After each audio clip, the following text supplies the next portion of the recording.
Sharma.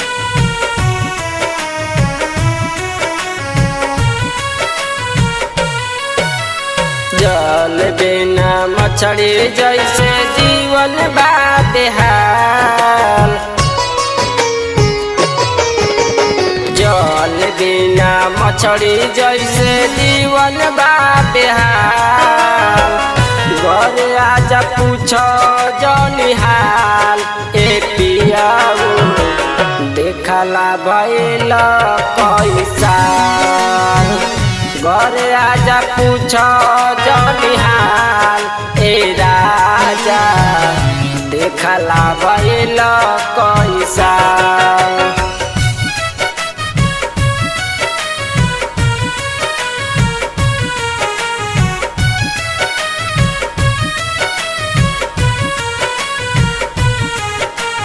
Music by विकास शर्मा।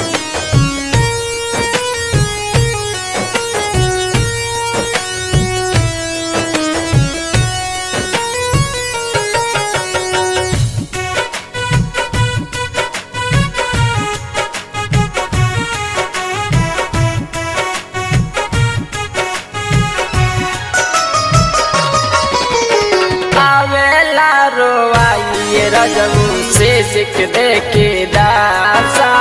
निमन बड़ुए हो रजबू तोहरो ये तमाशा। आवेला रोवाइए रजबू से सिख देखे दासा। निमन बड़ुए हो रजबू तोहरो ये तमाशा। कहियो पड़ी गोलवाया रे सुना ऊँचा खा। घरे आजा पूछो जौनी हाल ए राजा देखला भइल कैसा। घरे आजा पूछो जौनी हाल ए राजा देखला भइल कैसा।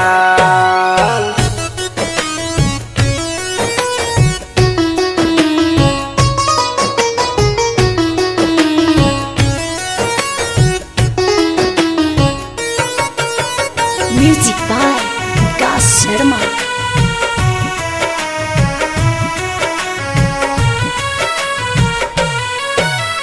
रोई रोई अखिया हमार भइल बाटे लाल हो गइल कैसन रजबू पूछेल ना हाल हो।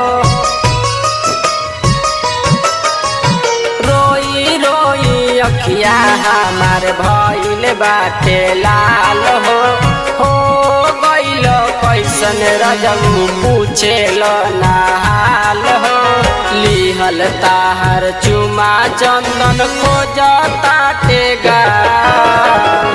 घरे आजा पूछो जौनी हाल ए राजा देखला भइल कैसा।